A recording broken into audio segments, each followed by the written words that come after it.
Mga katabang, andito tayo para yan, divide 2 ang 1,000 na to. Tara! Magandang araw mga katabang.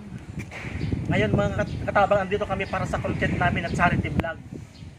So ngayon pupuntahan naman natin ang pamilya ni Sofia.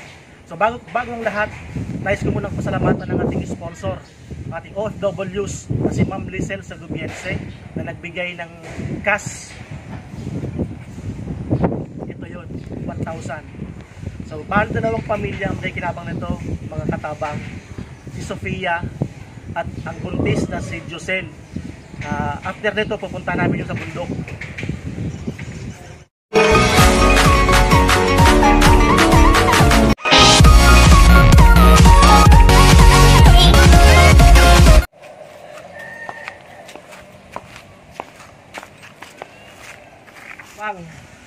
Itong pader na to,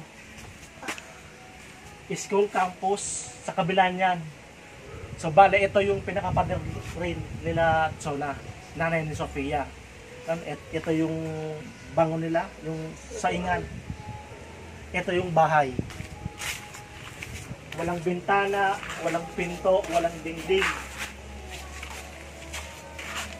Loob at labas makikita mo talaga yung kabuuan ng bahay nila. Ito lang yung gamit nila nanay ni Sofia. Si Sofia nakatira doon sa lola, doon kay Remedios. So, bakit nandun si Sofia kay Nana Remy? Nandun si Sofia kay Mama kasi problema ko nga itong tirahan namin. Tapos isa pa, walang lalagyan dito kay Pia kasi maliit lang itong bahay namin. Wala pang dingding. Tapos problema namin, tapos pa kami ngayon. Yung pang araw-araw ni Sofia, lalo na yung pang diaper niya, yung pagkain niya sa araw-araw. Tapos po kami, kaya doon po siya kay lola niya nakatira. Pwede puntahan natin si Sofia sa lola niya. Oo naman. Tara.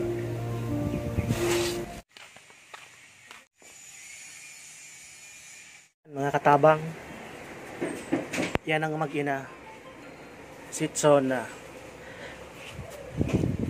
Dahil wala yung guardian, si lola, so ang nanay muna.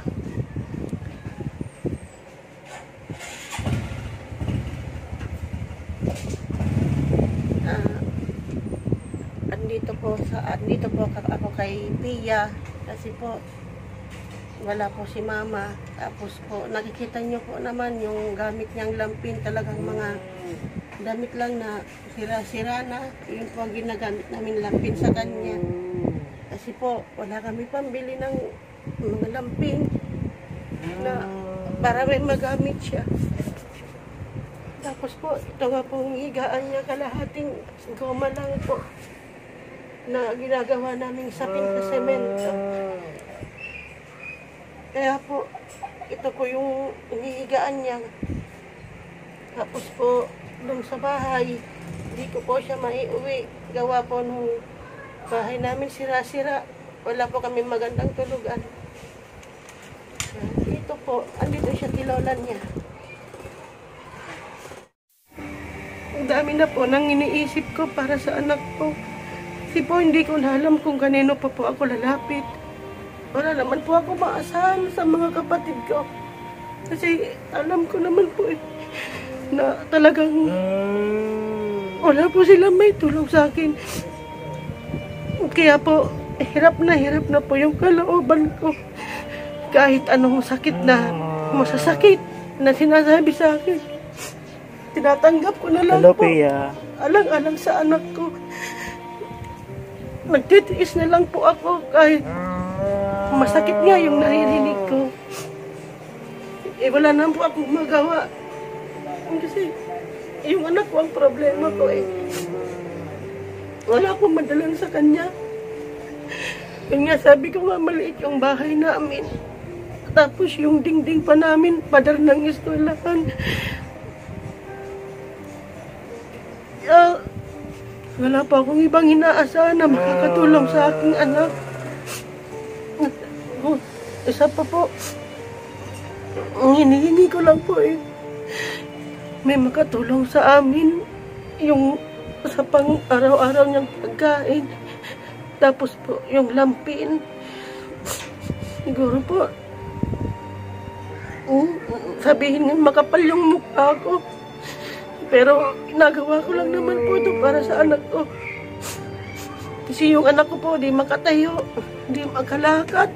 Lahat po talagang aalagaan siya kahit pagkain niya. Kaya kung wala po yung mama ko, wala pa akong kadamay sa anak ko.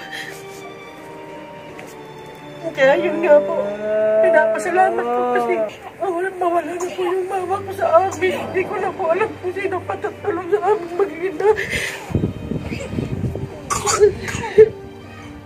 Hirap na po ako sa kalagayan ng anak ko.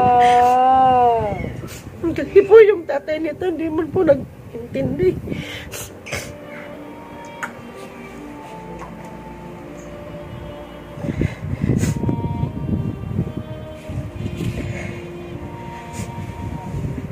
Kaya ako po, nananawagan pa po kay Sir Rafi Tulfo na sana po matulungan niya po ako sa problema ko sa anak ko. Kasi po, talagang tutuusin talaga. Hirap na po kami kasi yung naghahanap buhay sa akin, isa lang po yung asawa ko. Madami po kami, nasa 8 po kami sa bahay. Yung araw-araw pong kinikita niya po, di nga sapat sa amin. Lalo po yung nag-aaral sa akin, 4. Kaya po talagang kapos kami. Kaya po, kung sino man po, sana nakakakita ng puso namin ng anak ko. Sino man po yung may matabang puso, sana po matulungan po kami.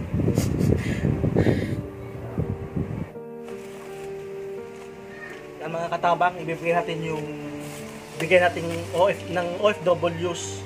Ito, halagang 500. Bigyan natin kay Sofia. Sofia, meron ka ng grocery. Yeah. Biscuit. No. Then, pasalamat kami sa OFWs na tumulong para kay Sofia, sa pamilya ni Sofia, si Ma'am Lisel Segubiense. Maraming salamat. Tinabang mo man na di sa igin ko. Sana di ka magsawa na magtabang sa mga araw samon, lalong-lalo na sa akong na usad na may igin na may diferensya. Na sana lagi mo samon, makatabang man ka sa iba. Dadaman ako ibang pinag-ano sa imo. Salamat na dakulo sa pagtabang mo sa igin. Yan mga katabang, walang katumbas na halaga. Sobrang nakakatuwa kasi may mga tao pa rin na handang tumulong sa mga ganitong pagkakataon. So nakita nyo naman po ang kalagayan ng ating bida na si Sofia. May cerebral palsy po siya. So sa ating OFWs, maraming salamat. Kings Lock, Bemax, Virgilin Care, Rab Matubang, Team Matubang.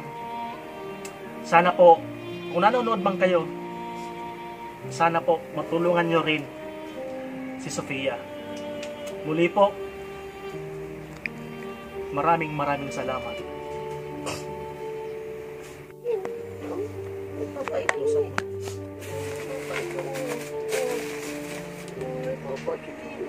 Sofia, mayroon ka na biskuit.